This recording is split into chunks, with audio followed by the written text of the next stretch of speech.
The idea for this video came from a comment on YouTube in one of my other videos. So shout out to @KD6TOS for the comment.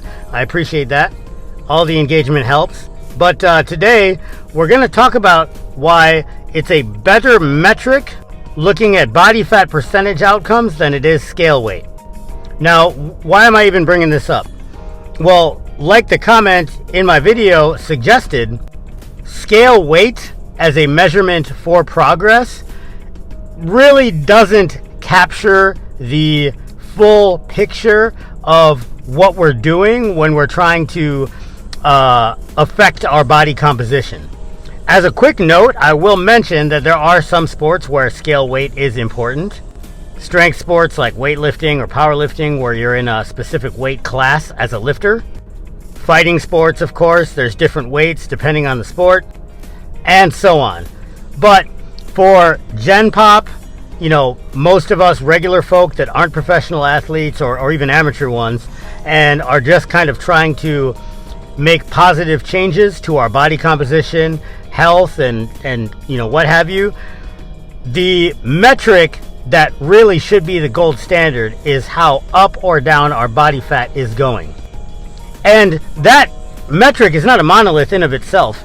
It has to be referenced against our changes in body weight. So the weight does matter, but it needs to be contextualized with the percentage. For instance, the gentleman in this photo here seems to have had a similar experience to I did for that year and a half that I kind of stopped training, where I didn't gain too much weight, but my body composition just changed for the worst. I didn't quite blow up to my previous largest size because years of training behind me had reduced my body fat set point to a much lower level. However, without the stimulus of training and then the deleterious effects of just kind of eating whatever in whatever quantities, my body composition kind of changed for the worst noticeably. Now in this picture, you see a bunch of different women who weigh 150 pounds, 68 kilograms at different heights and different body fat percentages.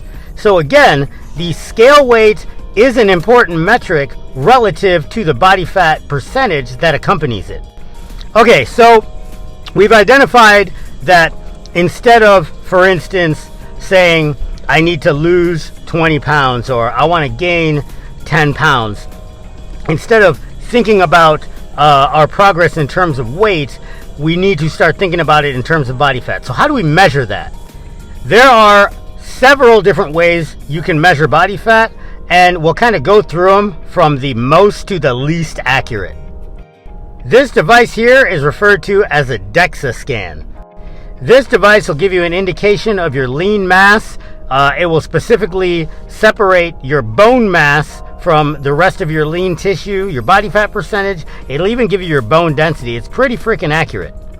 Now next up is what's referred to as a bod pod. Kind of similar to DEXA, it'll give you similar information with approximately the same amount of accuracy. Maybe slightly less, but practically it's just about the same. DEXA is considered the gold standard, but bod pod is a close second.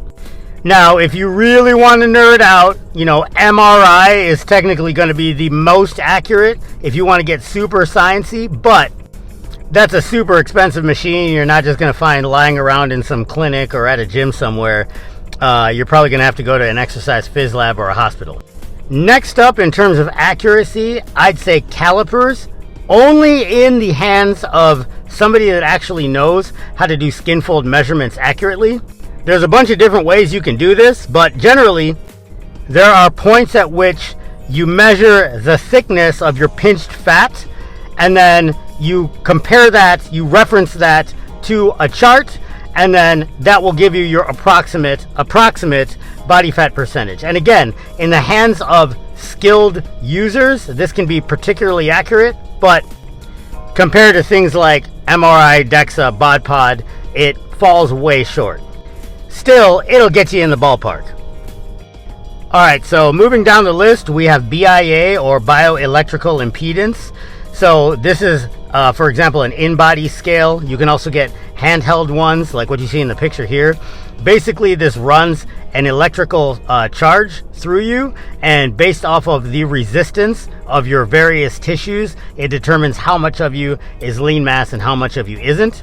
How hydrated you are makes a big deal with these, so their accuracy leaves something to be desired. But like an uncalibrated scale, still kind of useful to track trends, and you can just have one at your house. Next up, there's the old-fashioned way. You just go ahead and measure various body part circumferences and then plug them into an online tracker. For instance, the good old-fashioned Army height and weight tape test, AR 600-9, that old chestnut. So for those of you that are unfamiliar, basically you got this chart here, and it tells you what your allowable weight is for a given age at a certain height, right? If you don't make that chart and you need to be taped, then for the men, you're taped around the belly button and the neck, and then those two values give you what's called a circumference value. For the women, it's the neck, belly button, and around the hips. And then what you do is you plug that circumference value into another tracker, and then given the height, that lets you know approximately what the body fat is. It's very inaccurate, and if you have like weird dimensions, like for instance, if you're just like a skinny person with a massive neck, or if you're a like larger person with a skinny neck, it can skew the end result based off of your circumference value. That's the average between the two. And that's a major point of consternation with people that like don't kind of fit the mold, I suppose, that the regulation kind of allows for, the mean, I guess. So it's one of those tools that for large cohorts, for massive swaths of the population, for like, you know, a formation sized element, it's a decent tool, kind of like BMI. But for the individual soldier or like a small group where you're trying to assess body fat percentage, you know, to assist you in training for specific outcomes, it's just not the best tool. That's why it kind of makes it at the bottom of this list. And, you know, the military way of doing height and weight is, again, a very simple, unsophisticated, kind of hand-wavy, blast-all approach, because you're talking about an organization with hundreds of thousands of people, so it has to be. But there are various other methods of using a tape measure similar to calipers, and the more sites you measure, the more accurate it's going to be. Again, you want to have a trained coach or clinician doing the measurements so that, you know, the tape isn't pinched too tight or kind of off kilter and not completely perpendicular to the joint or to the limb, so that your measurements are as accurate as possible. And then, of course, I'd be remiss if I just didn't, you know, mention the old eyeball trick. Those of us that have been doing this and coaching for a while are pretty accurate when we eyeball somebody's body fat, you know, to the point where a lot of us are more accurate than an untrained person with a tape measure or calipers.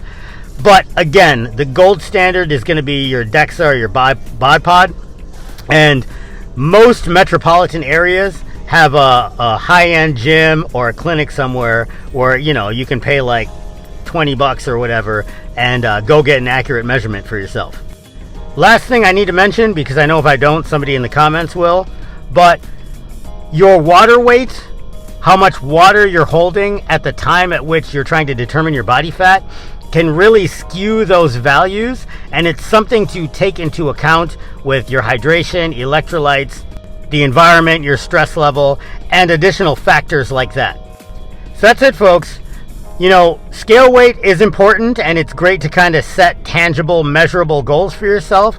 But remember, the weight doesn't matter except to contextualize your body fat percentage relative to that weight. There's a bunch of ways you can measure your body fat that are more accurate than just eyeballing it. Obviously, there's the tape test that's easy and accessible to everyone. You have bioelectrical impedance, you have calipers, and then of course there's bod pod and the gold standard DEXA scan.